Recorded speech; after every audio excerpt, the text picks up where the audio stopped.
That would include things consistent with a 10 to 50 foot rise in sea level. The 5 hottest years on record were the last 5 years, the end of summertime sea ice by 2022, 6 degrees Celsius rise in temperatures by 2050. Just a few highlights from the talk.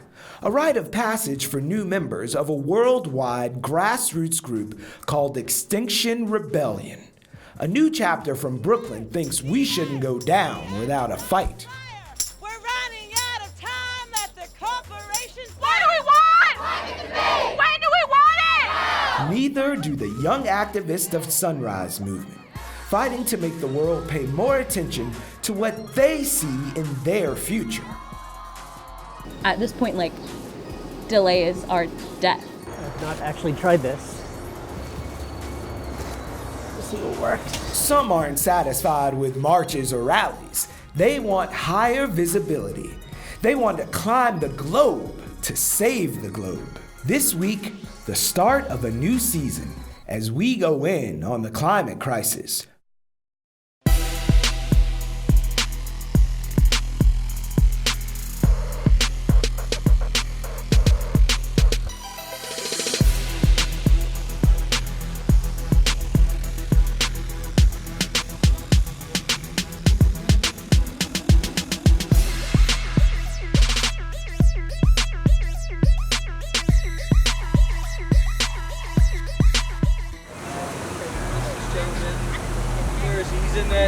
He's in 8564.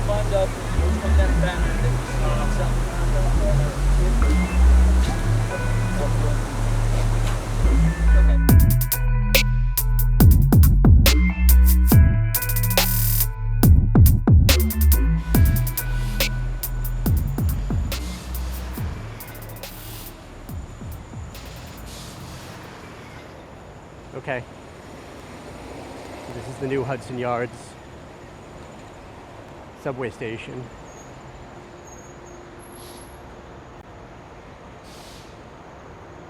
Which is really accessible from the back and has a lot of visibility, I think, right before rush hour. I've not actually tried this. Let's see what works. My name is Glenn. I was a lawyer for my career, a corporate lawyer for a big Wall Street firm, and I stopped doing that, kind of burnt out in my mid-40s, stopped working. It's much more slippery than I thought. In 2018, I started becoming more familiar with the science around climate change, and I just started to realize that it was becoming a crisis situation. Hello, pigeons. After the first action that I did with Extinction Rebellion, a few people were talking about whether it would be interesting to learn to climb so that we could initially block trees from getting knocked down if we needed to. At some point, everyone's going to be as aware as we are. The science is what it is, and the climate crisis, until it's addressed, is just going to inexorably get worse. So until the whole system engages and tries to fix it, who knows what, it's just but individuals and organizations getting together to try to do what they can. So I have no idea if what I'm doing is helpful or important. I'm just trying. The goal is, I leave the logo around, I leave the URL around to maybe someone will see it, it'll spur a discussion. It'll make a connection in someone's mind now or later that will make them think and look into what's going on. So yeah, I'm disappointed in that there was nothing up there to attach it to really, and I couldn't do recon, But I didn't get any attention. I can totally do that again. Yeah. I will totally do that again. Yeah, I think I really want to do some billboards. Yeah. I think that's where it's going to be at for a little bit, but Yeah, that's the type of thing where we'll it's a big opportunity, not like this with a little, Right. you know, if I blow it, it's fine, it doesn't matter. Right. That's a real opportunity. So I finished the banner yesterday, and it turns out when you put it all together, it's got two pieces. It's really, really heavy, and there's like a bamboo thing across the top. So I actually last night at 4 a.m. went and stashed it in the structure.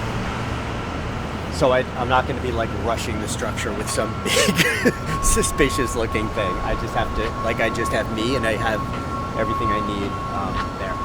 The Unisphere, it's the biggest globe in the world. I think it doesn't get enough attention. Like, it's pretty amazing when you are up close. It's really gigantic. It's 140 feet high. I have no idea how crowded it'll be around there. I have no idea whether I'm going to get arrested, whether I'm going to whether there'll be like a ring of police when I get down, whether it'll happen quick enough that no one will even pay attention. But I'm hanging the banner on from the top of South America, which is obviously a focus right now because of the intentionally set fires in the Amazon. So we're just going to walk up along there and go over, and then we'll sit and kind of plan.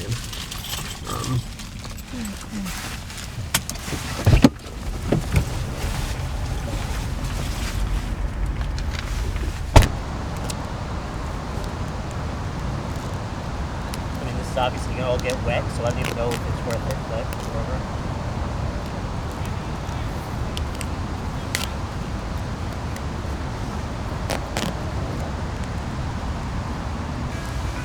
Well, there you go. I mean, I think when you see someone doing something out of the ordinary, it just gives a sense that something is going on, and it may just shake people out of their kind of business as usual mindset.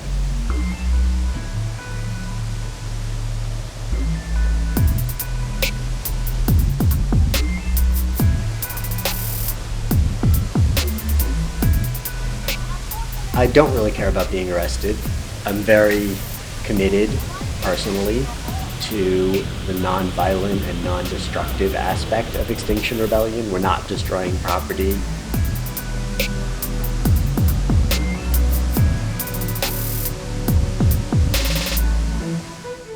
I had always been kind of a rule follower and thought, well, you just, even if the rules don't make sense, it's what's agreed upon, and it's better if everyone follows the rules. But the system is just not working now fundamentally. So breaking of rules, harmless breaking of rules, it causes disruption, certainly, it causes inconvenience, it imposes costs on the city, but all of those are necessary to causing people to take notice.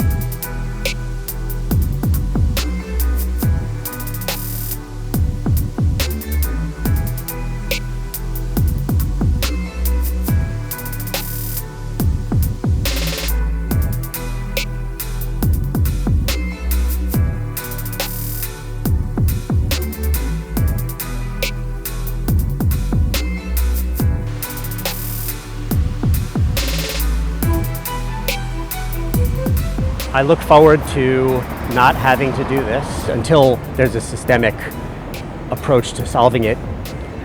Everyone together, everyone's just scrambling to do what they can.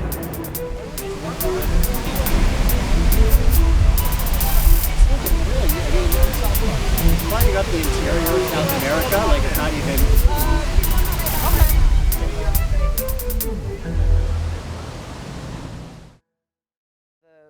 This is me, trying to reason what would make a mild-mannered lawyer literally scale the globe, risking bodily harm and freedom in the service of an ideal.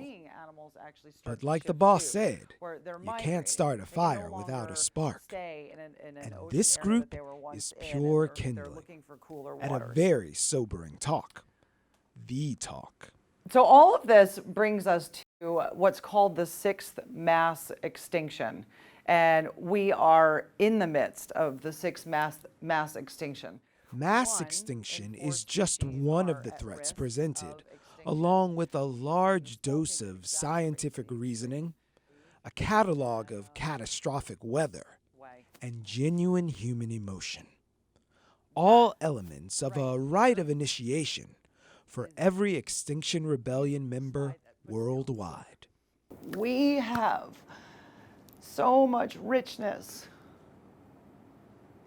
and we've been able to enjoy it and to witness it, but that may not be something that's there for the next generation. One generation away from a planet rendered irreversibly uninhabitable as we know it. It's a sobering prospect for some, a wake-up call for others, and a life's mission for a few. No matter what your reaction, the talk is something you cannot unhear. Before I start, I just want to say that much of what I share with you is going to be incredibly frightening and extremely sad. Most of it will be very hard to hear. And most of it, once you hear it, you can't unhear it. And so before I begin sharing these facts with you, I want to put that out there and ask, once you begin learning, please don't turn away.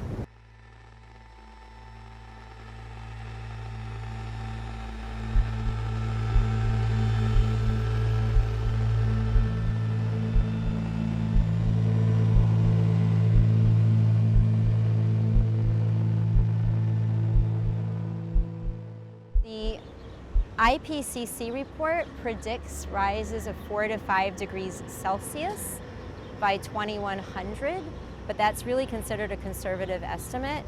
Even the International Energy Agency, which is largely a wing of fossil fuel, feels that we're likely to have 6 degrees Celsius rise in temperatures by 2050 if we stay our course right now and don't make changes. And so you might wonder, okay, so it's not so hot. Well, the thing that you have to understand is that there are time delays. We haven't seen the full effect of the carbon dioxide we've already put up there into the atmosphere. So at this point, even if we were to stop emitting more greenhouse gases, we would still have certain levels kind of baked into the system, and that would include things consistent with a 10 to 50 foot rise in sea levels. This is in our future. So right now, what are we seeing? Well, the 5 hottest years on record were the last 5 years, 2014, 15, 16, 17, and 18. And the hottest month on record globally was July of 2019. I think sometimes people say, okay, 4, 5, 6 degrees, what's the big deal? But the important thing to understand is this is not just a matter of temperature rising, it's a matter of the climate being disrupted and destabilized. Warming at the poles has been greater than other areas on our planet, and in February of 2018, temperatures were recorded at the North Pole that were 45 degrees Fahrenheit above average.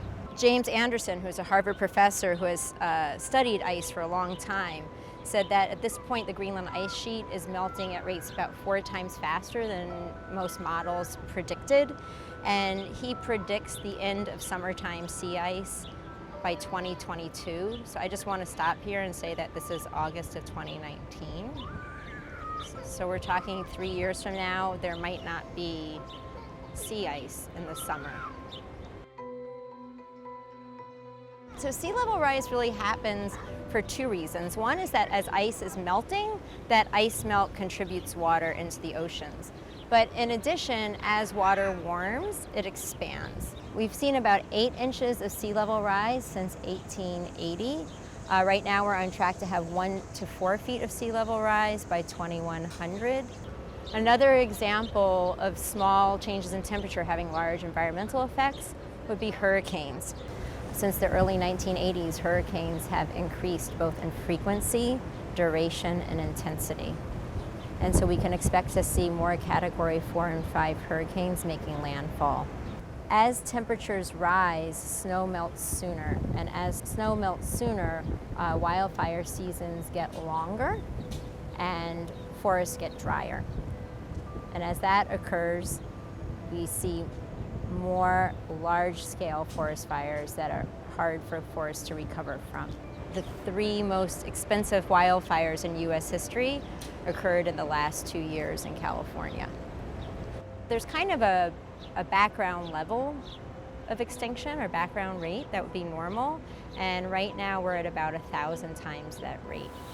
At this rate, we're losing about 2.4% of insects each year in terms of the biomass, which means right now we're on target to lose insects by 2100. And before you say, great, no more mosquitoes, no ticks, no bed bugs, insects form the basis of many food chains and pollinate many of our crops. So please understand that what I'm sharing is kind of like the physical science side of things, but what we're not really talking about, and I'm asking you to start making these connections, are the social implications for people and how many millions of people are going to continue to migrate because they can't feed themselves or their homes are underwater. What happens when our arable land becomes desert? What happens when we have huge hurricanes hitting our urban centers? So at this point, I'd just like to share a quote from Václav Havel. Hope is not the conviction that something will turn out well, but the certainty that something is worth doing no matter how it will turn out. I really believe at this point, climate disruption is an existential threat and we have a moral obligation to act. From experiencing the talk to demanding a conversation, the activists at Sunrise Movement are organized. They are using their voices to hold the powerful accountable. What do we want? When do we want it? Now. What do we want? Today. When do we want it? Now. What do we want? Today. When do we want it? Now. My name is Justine Burfond. I'm 22 and I'm a volunteer with Sunrise and an NYU student. We're gathered here today to kind of yell at the DNC because they refuse to host a climate debate saying that it is a single issue. My name is Ileana Walsingham Johnson. I'm 21 and I'm an environmental studies major at NYU. My name is Tiro Schneider. I use he, him pronouns. Thank you for having me. I'm excited to be with you all today. I'm inspired by all these people and this energy out here today, fighting for a climate debate. We need a full debate talking about what are our candidates going to do, what are the different plans in place, and who is going to be the most effective for actually combating what is an emergency, what is a global emergency. That a debate like this is going to change not just politics, but all of our lives, every aspect of our infrastructure, from the streetlights to the windows to the ground below our feet. And it is engineering that requires the investment and the leadership that we put into it 50 years ago. We are currently trying to put the pressure on every voting member of the Democratic National Committee to vote yes for a climate debate because we believe that this is one of the greatest issues of our time, and also just like an issue that encompasses like every single other issue. Like this affects every single facet of life, and so you can't separate it from any other issue. So what are the signs we're making? What's the messaging? We're kind of showing that climate change is not a single issue. Like as you can see, this one's gonna say like infrastructure, housing, healthcare. It touches like every facet of life. Yeah.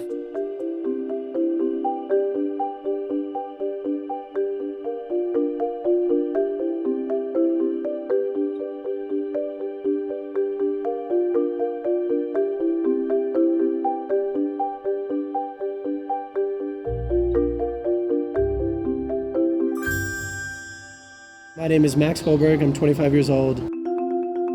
Started back in December when I think almost 1,000 people went down to Washington, D.C.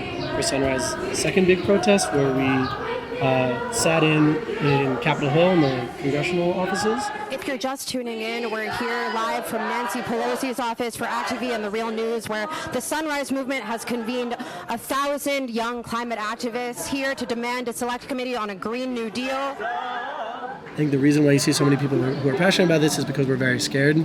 We're scared about our future. We're scared about the world we want to be able to raise children in. If things go as they're going, the people who are doing this aren't going to stop because they can still make money off of it. So we're here to stop them. Pretty plain and simple. We have 12 years before we reach a tipping point where our emissions are so high our planet can't handle, and Mother Earth will no longer be able to continue to do what she's been doing for us. So my first action with Sunrise was actually getting arrested in front of Senator Schumer's office. I am here because I am scared. Our oceans are warming, and the creatures that live in it and depend upon it are struggling to survive in an environment that just keeps getting hotter and hotter, faster and faster. The longer we wait, the more people who end up suffering and dying. So at this point, like, delays are death. Forget your perfect offerings! Forget your perfect offerings! Sunrise was, it was the first time that I met people who were my age who understood this fear that I had for my future. That's how the light gets in! That's how the light gets in! We basically just need a new deal for the country that is going to solve the problems that we've created for ourselves because of inadequate government economic regulation for the last 30 to 40 years at least. That's how the light gets in! That's how the light gets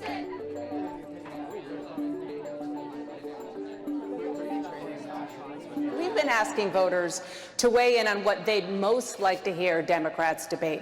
Among the topics they told us they're most interested in, the climate crisis.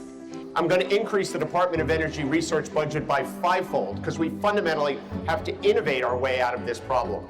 I have a plan for a green industrial policy that takes advantage of the fact that we do what we do best, and that is innovate and create. So we need every country working together if we're going to really deal with climate change in a realistic way. But you cannot get there on climate unless we talk about agriculture. We have got to be super aggressive if we love our children and if we want to leave them a planet that is healthy and is habitable.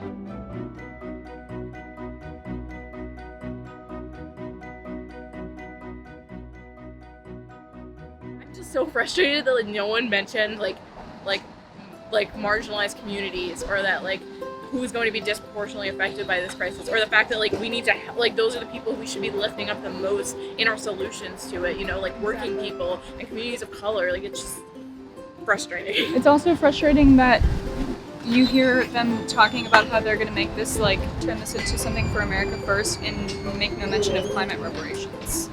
I think what gives me hope is building a movement. That's what's really going to change things and give people what they want more than what any individual candidate on that stage thinks. Because if enough people say that they want something, then they're the people who vote these people in office, they have to listen. So right now we are standing outside of the DNC and no one is coming down. Because obviously they couldn't care less about what the people they represent need. When the climate crisis comes to a head, there will be a new economic system put in place, one that again benefits those at the tops of our society. Climate is an all-encompassing issue, and when it comes to a head, they will be the ones profiting off of our pain. Part of what makes Sunrise amazing is that me as an individual, it doesn't feel like I can do much of anything, but as an essential part of a movement of hundreds of thousands of young people, then I matter more.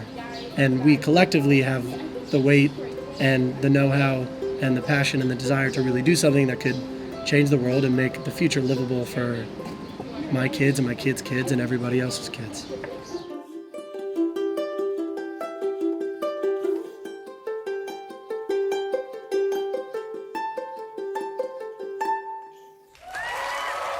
Now please welcome Vermont Senator Bernie Sanders.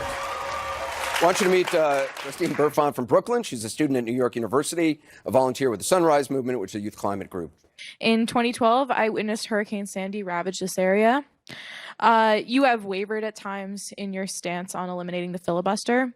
How do you intend to implement the climate policy we need to prevent climate disasters like Sandy if bad actors like Senator Mitch McConnell intend to use the filibuster to block climate legislation? No, I haven't wavered, is we need major filibuster reform. So if your question is, and we're going to need 60 votes to save the planet, the answer is no, we will not. We need to know how the Democrats are going address this crisis, and right now we have no idea. All we have is 5 minutes of being talked at. Like, this is a life or death issue, you know? We're gonna have to deal with the rising seas. We're gonna have to deal with problems like famines and water shortages, and especially when you're a young person, because it's like, it's your future that is being gambled with. All we're asking for right now is the opportunity to choose a president who understands this crisis to its full capacity. Yeah! We need our institutions to hear that demand because our future depends on it. Ain't no power like the power of the people, cause the power of the people don't stop. Say what? Ain't no power like the power of the people, cause the power of the people don't stop. Say what? Ain't no power like the power of the people, cause the power of the people don't stop. Say what? Ain't no power like the power of the people, cause the power of the people don't stop. Say what? Ain't no power like the power of the people, cause the power of the people don't stop. Say what? Ain't no power.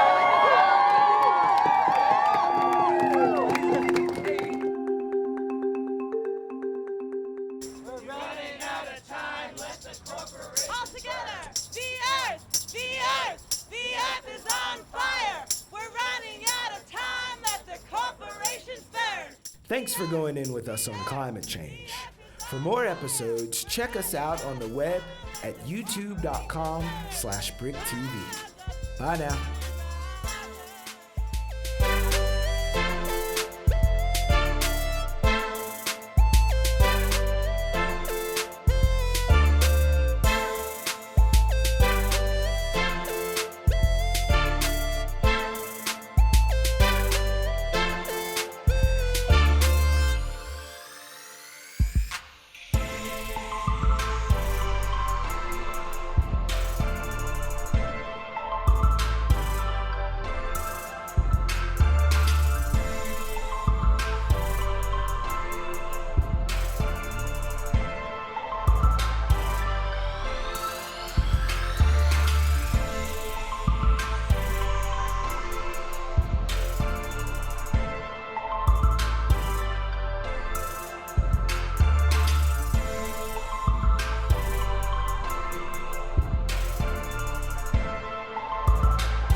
Hey, climate emergency. Learn about the climate emergency. Climate emergency.